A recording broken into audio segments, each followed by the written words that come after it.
Eco Tejas world class electric bike అతి తక్కువ ధరలోనే. ఒక ఎస్ఐ, ఒక లేడీ కానిస్టేబుల్, ఒక కంప్యూటర్ ఆపరేటర్, చెరువులో తేలిన ముగ్గురి మృతదేహాలు. అసలు ఈ మరణాలు ఎందుకు జరిగాయి? వీరితో ఒకరికొకరికున్న సంబంధం ఏంటి? అతను ఎస్ఐ, ఆమె ఓ కానిస్టేబుల్, వీరితో పాటు ఓ కంప్యూటర్ ఆపరేటర్. వీరు ముగ్గురు మృతదేహాలు చెరువులో తేలాయి. ఈ మరణాల వెనుక మర్మం ఏమిటన్నది తెలియరాలేదు. కొండంత భవిష్యత్తున్న ఈ ముగ్గురు ఎందుకు ఒకే చోట చనిపోయారన్నది తేల్చే పనిలో పడ్డారు పోలీస్ అధికారులు. Let us have full details.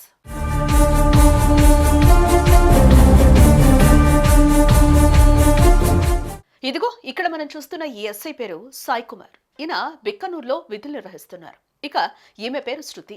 ఆమె బీబీపేటలోని కానిస్టేబుల్ గా పనిచేస్తున్నారు. ఈ యువకుడి పేరు అఖిల్. ఈయన కూడా బీబీపేట కోఆపరేటివ్ సొసైటీలో కంప్యూటర్ ఆపరేటర్ గా విధులు నిర్వహిస్తున్నారు. ఈ ముగ్గురు మృతదేహాలు సదాశివనగరం మండలం అడ్లూరు ఎల్లారెడ్డి పెద్ద చెరువులో తేలాయి. ఏవో కారణాల వల్ల ఈ ముగ్గురు ఆత్మహత్యలు చేసుకున్నట్లుగా తెలుస్తోంది. ఇప్పటి వరకు అందుతున్న సమాచారం ప్రకారం ఈ బుధవారం అర్ధరాత్రి సమయంలో సాయి కుమార్ కారులో ఆ చెరువు దగ్గరకు వెళ్లారు. అక్కడ చెరువులో దూకి ఆత్మహత్యలకు పాల్పడ్డారు. లేడీ కానిస్టేబుల్ శృతికి గతంలోనే పెళ్లైంది. అయితే భార్యాభర్తల మధ్య విభేదాలు తలెత్తడంతో శృతి భర్తకు విడాకులిచ్చి బీబీపేటలో తల్లిదండ్రులతో కలిసి జీవిస్తోంది. బుధవారం మధ్యాహ్నం ఎస్ఐ కోసం ఉన్నతాధికారులు ఫోన్ చేసిన సమయంలో ఆయన ఫోన్ స్విచ్ ఆఫ్ అని తేలింది. దీంతో ఆయన ఫోన్ స్విచ్ ఆఫ్ చేసి ఎక్కడికి వెళ్లాడన్న దాని మీద వారు ఎంక్వైరీ చేశారు. అటు బీబీపేట ఠాణాలో విధులు ముగించుకొని ఇంటికి చేరాల్సిన తమ కూతురు సాయంత్రమైన ఇంటికి రాకపోవడంతో శృతి తల్లి పోలీసులకు ఫిర్యాదు చేసింది. దీంతో పోలీసులు ఆమె ఎక్కడికి వెళ్లిందన్నది కనుక్కునేందుకు ప్రయత్నించారు.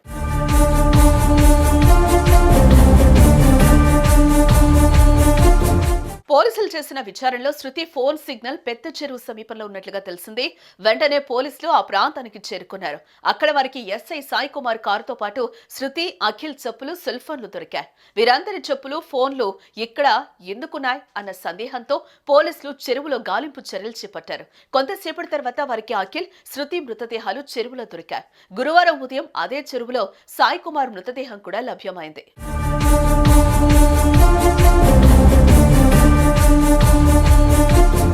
ఎస్ఐ సాయి కుమార్ కు కానిస్టేబుల్ శృతితో గతంలోనే పరిచయం ఉంది. సాయి కుమార్ 2 ఏళ్ల క్రితం బీబీపేట ఎస్ఐగా పనిచేసిన సమయంలో శృతి అక్కడే పనిచేసేవారు. ఆమెకు అప్పటికే వివాహమై భర్తతో విడాకులు కూడా అయ్యాయి. ఆ తర్వాత సాయి కుమార్ బీబీపేట నుంచి బిక్కనూరుకు బదిలీ అయ్యారు. ఎవరి జీవితాలు వారు జీవిస్తున్న పరిస్థితుల్లో ఈ ముగ్గురు చెరువు దగ్గర ఎందుకు కలిశారు? ఎస్ఐకి, లేడీ కానిస్టేబుల్ కు మధ్య ఏం జరిగింది?